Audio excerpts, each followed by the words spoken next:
Bonjour, aujourd'hui je vous retrouve pour une nouvelle capsule sur les signes du zodiaque. Voilà, donc ce sont des courtes capsules pour vous initier à l'astrologie, pour suivre les nouvelles lunes, les pleines lunes, les transits planétaires. Donc n'hésitez pas à liker, à vous abonner, à partager les informations. Ce ne sont pas des cours pour devenir astrologue, pas du tout. Ça demande de longues années d'études et de recherche. Maintenant, c'est pour vous donner des petites capsules pour vous initier et comprendre ce qui se passe dans votre tête et sur votre tête euh, au moment de votre naissance ou vue du ciel, voilà, la météo astrale actuelle. Donc, n'hésitez pas à aller faire vos propres recherches. Des fois, je vois que je fais des petites erreurs, j'en suis désolée, comme l'autre fois, j'avais parlé des aspects et j'ai confondu avec le mot transit. Donc, ça, c'est des fois des petites erreurs qu'on met. Voilà, donc je rectifie et n'hésitez pas à commenter aussi si vous voyez des petites erreurs aussi. Il y a des choses à améliorer ou si vous souhaitez de nouvelles capsules et si ces cours vous aident ou pas. Voilà, donc n'hésitez pas à aller rechercher la vidéo numéro 1, 2, 3, 4, etc. pour suivre les cours parce que sinon vous allez être perdu. Donc aujourd'hui, je vais vous parler des signes. Voilà, les signes du zodiaque.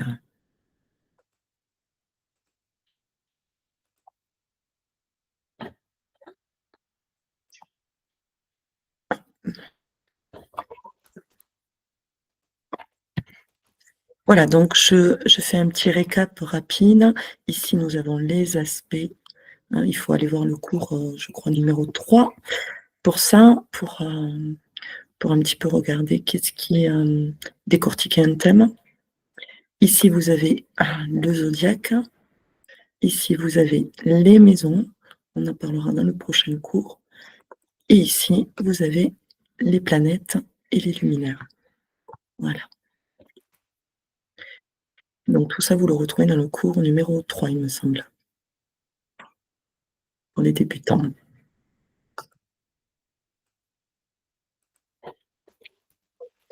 Voilà, donc on redécortique un petit peu, tout ça on l'a déjà vu.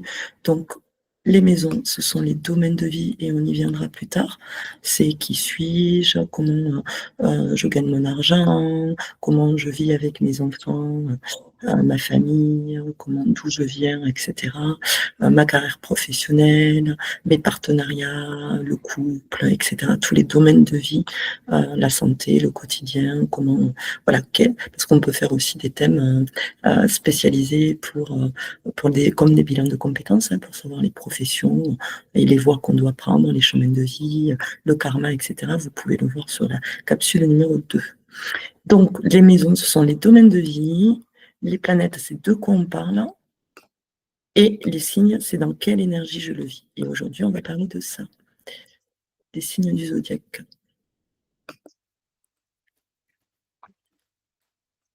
Donc, on va prendre par exemple votre thème natal. Vous le verrez sur la vidéo aussi, comment créer votre thème natal sur ma chaîne, comment la sortir, l'imprimer, etc. Donc, soit vous imprimez votre thème natal, vous l'enregistrez, et puis aussi, ça peut être aussi tout aussi bien le thème actuel de ce qui se passe dans le ciel actuellement. Donc, on va tirer une ligne d'horizon ici.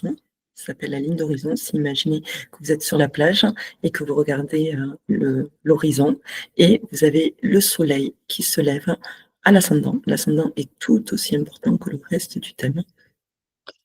Et ça commence à la maison 1. Voilà, ici. Et c'est là où le soleil se lève. On va atteindre le zénith, le plein soleil. C'est là où on bronze. Voilà, le zénith, l'âme, etc. On y viendra, c'est le milieu du ciel et c'est la maison 10, la maison de la carrière, de la vie sociale, etc.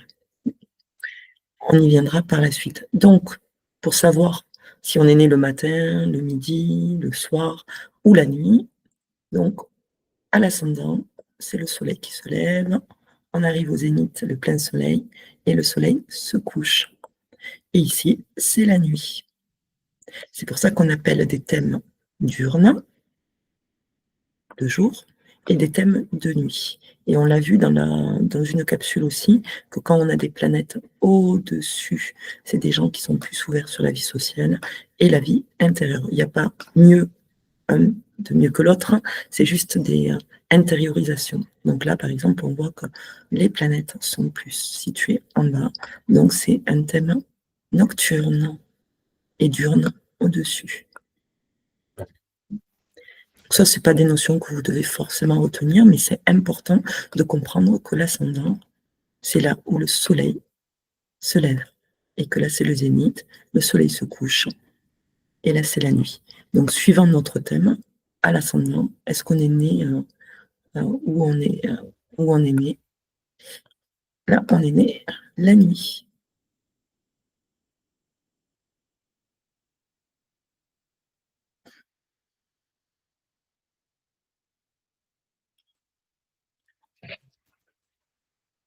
Alors, également, vous avez les signes du zodiaque qu'il faudra apprendre. Vous avez une fiche technique pour pouvoir l'imprimer aussi, de qu'est-ce que représentent les symboles. Hein. Donc, on commence par le bélier, le taureau, le gémeaux, le cancer, le lion, la vierge, la balance, le scorpion, le sagittaire, le capricorne, le verseau, et on finit par le poisson. Donc, on commence par le bélier, c'est celui qui initie les choses, qui démarre quelque chose. Et on finit par le poisson, c'est la fin de quelque chose, pour le recommencement en bélier. Ça, on le verra peut-être par la suite. Mais en tout cas, c'est dans l'ordre des choses.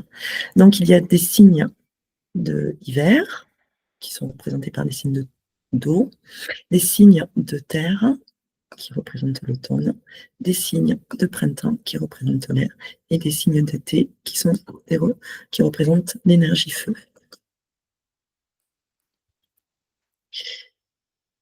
Donc, il y a 12 mois dans l'année, 4 saisons, printemps, été, automne, hiver. C'est basé sur les équinoxes du printemps, puisqu'on est sur une astrologie tropicale. Et donc, il y a 12 signes, 4 éléments, feu, terre, air, eau. Les découpages des signes sont faits de 30 degrés, basés sur les saisons. Donc, le zodiaque tropical est relié au mouvement saisonnier de la Terre autour du Soleil. En tout cas, pour l'astrologie tropicale. Donc, voilà différentes énergies. Hein. Donc, on part du bélier jusqu'au poisson. Il y a des signes fixes, mutables et cardinaux, et ça, on le verra peut-être plus tard. Mais en tout cas, ce qu'il faut retenir, c'est que le bélier, le lion et le sagittaire sont des signes de feu. Alors, on va va pas approfondir, mais on va dire que c'est l'action, hein, c'est le commencement, c'est des signes qui ont envie de s'engager, d'initier quelque chose. Il y a des signes de terre, comme le taureau, la vierge et le capricorne. C'est la terre, c'est la sécurité et construire sur du solide. Il y a le cancer, le scorpion et le poisson, ce sont des signes d'eau reliés aux émotions, à l'imagination, etc. Il y a des signes d'air pour la pensée, l'intellect, les échanges et la curiosité, hein, bien sûr. Donc ça, ce sont des signes d'air. Il y a le Gémeaux, la Balance et le Verseau, mais chacun est différent et vit les choses différemment, à sa manière. Donc, alors tout n'est pas complet, hein, si vous voulez rajouter des choses, et puis on verra plus tard, voilà, on élaborera un petit peu plus de choses, on rentrera de plus en plus en profondeur, mais vous pouvez aussi également faire vos propres recherches parce que je ne peux pas tout mettre. En gros, voilà, c'est des grandes lignes. Donc le bélier, c'est le jaillissement, c'est le commencement, c'est l'incarnation, c'est les nouveaux projets, l'initiative, l'hyperréactivité, le courage, l'impulsion, le dynamisme, l'impatience, la colère, hein, c'est la guerre aussi, hein, c'est relié à la planète Mars, l'égoïsme et la franchise. Le taureau, c'est des signes, eux, qui ont besoin de temps, voilà, d'endurance, c'est les attachements, l'acquisition, sensualité, parce que c'est un signe hyper sensuel, qui aime la terre, voilà, qui aime jardiner, qui aime la bonne nourriture, qui aime le beau, mais le beau parce qu'il se nourrit de bonnes choses, par futilité. hein. Matérialisme, parce qu'il aime les choses concrètes, hein, il aime bien s'appuyer sur des choses solides. L'entêtement et la possessivité. Le Gémeaux, c'est la communication, les apprentissages, la pensée, l'intellectuel, la curiosité, la sociabilité, la bavardise, parfois le mensonge, l'instabilité, la dualité. C'est aussi les petits déplacements, aussi également, et puis il y a plein de choses. Alors, il ne faut jamais juger un signe parce qu'on porte tous les signes, de toute façon, quoi qu'il en soit, et tous sont utiles. Il y a des signes qui sont moins aimés, comme le scorpion, alors que si il est bien intégré, franchement, c'est la transformation, le scorpion, et l'illumination. Donc, voilà, il n'y a pas de bon ou mauvais signes. On a tous à apprendre de tous les signes, en fait, et à rééquilibrer les énergies. Donc ça, je le ferai peut-être sur une nouvelle capsule sur la déontologie et l'éthique voilà, de la posture, de l'astrologie et des thérapies, etc. Et du non-jugement, parce qu'on peut très bien facilement juger l'autre en disant tu es comme ça, tu fais ça. Un taureau, ben, tu es feignant. Non, parce que moi je suis bélier, donc je suis toujours dans l'initiative. Ben non, pas forcément un taureau peut ne pas être feignant, parce que si il faut voir tout son thème, sa vie et son vécu aussi.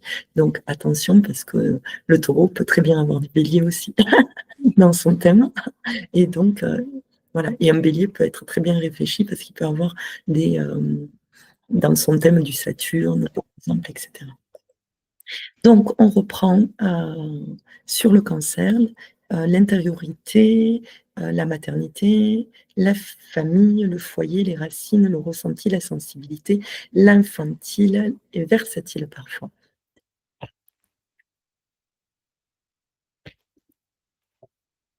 Également, pour le lion, c'est l'affectif, les enfants, la créativité, c'est le royaume de la créativité et du rayonnement, l'affirmation de soi, la bienveillance, la générosité, l'enthousiasme, l'assurance, descendance, orgueil parfois, vanité et autocratie. Alors, le lion, souvent on dit, moi, j'ai ça, j'ai ci, j'ai fait ça. Ça, c'est de l'ego. Maintenant, si le lion rayonne pour lui, en ayant confiance en lui, et rayonne au monde pour faire rayonner les autres, là, c'est juste splendide. Voilà. Euh, alors, la Vierge, l'analyse, le sens du service, la santé, l'amélioration de soi, l'efficacité, il est consciencieux, on l'appelle le microscope, il aime bien le détail, hein, le perfectionnisme, il a beaucoup de doutes, la soumission et le contrôle. La Vierge critique beaucoup, mais critique pour améliorer les choses, mais ils peuvent être parfois critiques s'il est dans son sens premier degré, puisqu'il y a plusieurs niveaux de conscience, premier degré, deuxième degré, troisième degré. C'est un peu comme l'humour, chacun a son humour et on le prend au premier, deuxième ou troisième niveau de conscience. Donc, il peut avoir des doutes et ça peut permettre de ne pas avoir trop d'ego, le perfectionnisme, le contrôle aussi, c'est très bien. Maintenant, si c'est mal équilibré, effectivement, voilà. Donc, la Vierge a ce sens de la critique pour améliorer les choses et du contrôle, mais elle a beaucoup de doutes et elle n'aime surtout pas qu'on lui dise qu'elle est nulle. Ça, c'est compliqué pour les vierges parce que justement, elles se sentent toutes petites comme une fourmi. Voilà, donc, et puis c'est la fourmi plutôt que la cigale, hein, la Vierge. Donc, je ne vais pas détailler, mais voilà. Euh, la balance, c'est la relation, la diplomatie, la coopération, l'association aux autres, l'harmonie, donc c'est les autres et le couple aussi. L'harmonie, il aime l'équilibre, l'esthétique, la justice. Il peut être parfois superficiel, tout dépend de son niveau de conscience, encore une fois. Et la difficulté aussi, ce sont les choix difficiles. La dépendance aussi, il peut l'être, à moins qu'il ait des planètes ou des choses dans des signes libres comme le Verseau, etc., pour l'indépendance. Donc, on en vient au signe du Scorpion, c'est la sexualité, tout ce qui est occulte, tout ce qui est caché, ça peut être la médiumnité ou le magnétisme, etc. Il est très magnétique. L'argent, voilà, c'est pareil, l'argent, c'est ce que l'on sait. Transformation, magnétisme, passion, ténacité, manipulation, obsession, ténacité, contrôle, pouvoir, jalousie. Alors, j'ai mis 2 fois pouvoir, désolé. Alors, c'est un signe qui est mal aimé, effectivement, mais par contre, c'est la transformation. Tout ce qui est souterrain, comme Pluton, qu'on va chercher au fond de soi-même, et bien, on peut y trouver voilà, le Graal et les trésors, hein, les cristaux, les, tout ce qui est voilà, de la terre au fond des souterrains, si on sait chercher correctement, on y trouve des joyaux. Donc c'est un signe excellent pour la transformation, la psychologie, etc. S'il est bien intègre également, ça dépend de son niveau de conscience.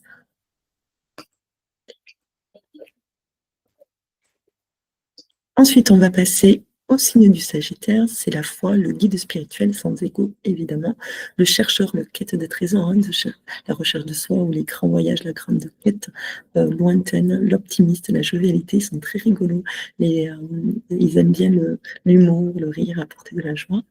C'est des guillerons, je les appelle.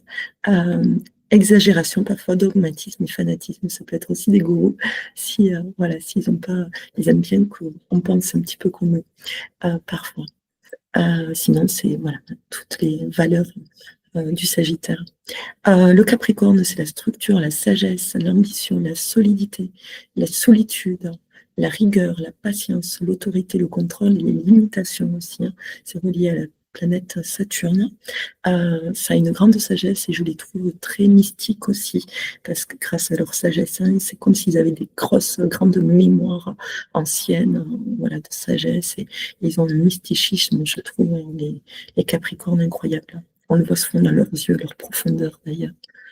Le Verseau, c'est la fraternité, l'humanisme, la sociabilité, la liberté, l'indépendance. C'est les éveilleurs, l'inventeur, c'est tourné vers le futur, ça peut être aussi tourné vers le passé avec Saturne, qui est sa première planète. C'est un révolutionnaire, il a le détachement aussi, l'originalité, la froideur. Il peut être original, hein, parfois décalé.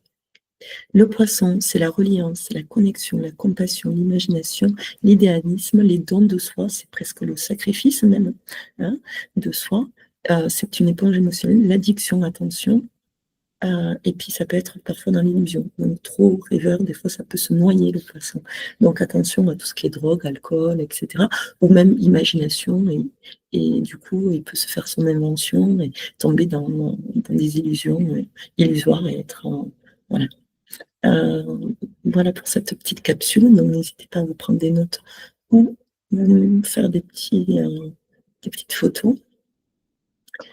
Et puis on va en venir à la dernière capsule, où là en fait on va voir que quand on parle de nouvelle lune par exemple, on va dire que là c'est une nouvelle lune, même si elle n'est pas exacte, en Capricorne.